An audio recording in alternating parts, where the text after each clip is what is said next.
All right, that part of the journal, by the way, was read by one of Nancy's producers. So I want to go to Dr. Sharp first, because I was so surprised at how Jodi not only showed two sides of Travis Alexander, I think, just in that short excerpt, but did you get a sense that she showed two sides of herself as well? Absolutely, Christy. This is not a documentary of her experience as it really happened. This is some kind of a Disney G-rated, distorted reality where she'd like to believe it's this way, or she'd like to present it as if it's this way. It's not the case. So what did you get out of that? Well, I think it's a way of soothing herself. It's a way of pretending, you know, that she's different than she really is, that her motives are pure, that she's sweet and wonderful, and that everything possibly could be okay. I think it's a fiction. It's a not accurate portrayal of her real experience. Really? All right. I want to play another piece of Jodi's journal here for you as well. Jodi talks about blame and Travis threatening to point a gun at his head. And this was just 4 months prior to the killing. You're looking at them. What is their body language? How are they acting? You know, are they sweating? Are they clammy? Are they dry? Is their mouth dry? You know whether or not, many times, if you are getting to this person or not. Or not. Okay, so John Sharp, I mean, you're a psychiatrist, you Harvard MD. How do you get him to talk? Well, I think we're seeing a master class in this here, and I agree with Mike. When you're in the room, you can feel what's going on to some extent. You can see if there's a real connection, if it's worth pursuing, and how actually to do it.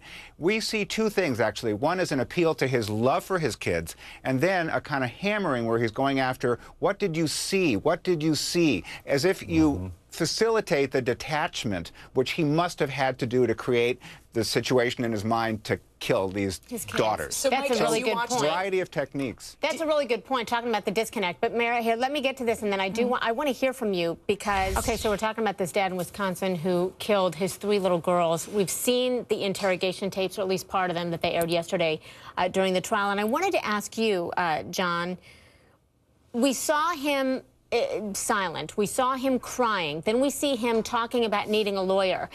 He's claiming insanity. So my question to you is, when does he come out of that fog and know, wait a minute, I need a lawyer? Do you see insanity here in some way? Well, I think to your point, you don't. You see him getting a lawyer right at the time when he clearly really needs it. But from a psychiatric point of view, he does look disturbed. Obviously, he's out of it. He's having a hard time reconciling with reality. It's possible that could go along with a psychosis or something else that would prove insanity. But it does look very deliberate to me as well in the end. Ryan, do you see anything that screams insanity to you with this guy? Not yet. Not yet. He's got to understand the right from wrong at the time of the killing. Not only, and that goes on a lot of different levels. First of all, did he appreciate the wrongfulness of what he was doing? Did he understand what would happen if he did what he did? And from what I'm seeing right here, I don't see that. Just having a mental defect is not enough for insanity. That's not enough. Okay, well, because there are a lot of people that have mental defects and do things that are horrific things and go to jail for life or are put to death. So I think there's a lot more that has to go in this case. Go into this case. And well, so to Ryan's point, those questions have to be asked and answered. Those have to be specifically addressed. We didn't see that yet.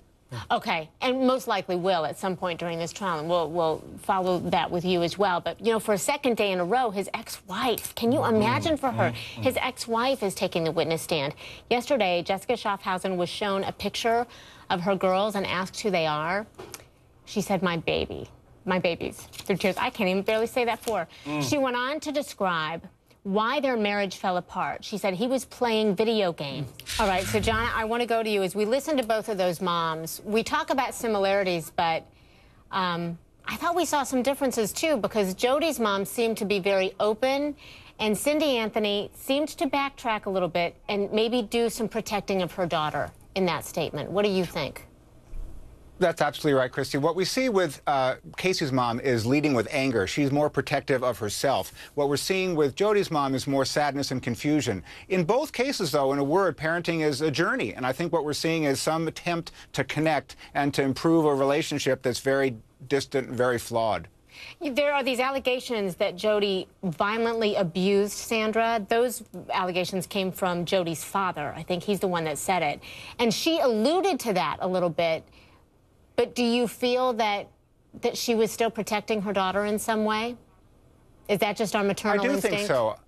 I think so, and I don't think she knew what to do. You know, she was under the influence of some kind of coercive control in the lingo from Jody, and she should have reached out or tried to figure out how. There's a great organization, by the way, the National Network to End Domestic Violence. They're in every state, and they provide questionnaires and places to go if you feel like you don't know what to do with a difficult situation in the home. It's a great resource. All right, and that resource, by the way, is available.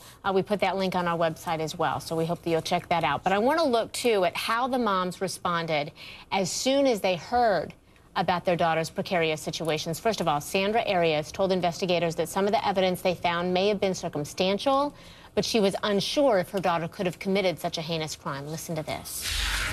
Maybe she did do it. I can't even imagine. And my God, I can't. I just can't even think about it. How are you doing? You doing okay? Not good. No. As good as can be expected, I guess, huh? Like I'm gonna puke. Okay, then, who could forget this Cindy Anthony dialing in that infamous 911 call implicating her daughter? Listen in. I found out my granddaughter has been taken. She has been missing for a month. Her mother finally admitted that she's been missing. Okay, what is here now? Okay, what is the address that you're calling from? We're talking about a 3-year-old little girl. My daughter finally admitted that the baby's in the store. I need to find her. There's something wrong. I found my daughter's car today, and it smells like there's been a dead body in the damn car. I know that just so hard to tears hear you again. up Gives me every chills hearing time. this. It really is. And remember, the difference, Ryan, in these two women is that one is being told this guy's already dead. The thing about Cindy Anthony is she was still on a mission to find who she thought that's the real was difference her here. granddaughter. I mean, she was concerned about Kaylee. It was about Kaylee. And even if that meant, hey, I'm saying something on the phone that may hurt Casey, she wasn't even thinking about that. It was, how do I find my granddaughter? And that's what she showed throughout the trial.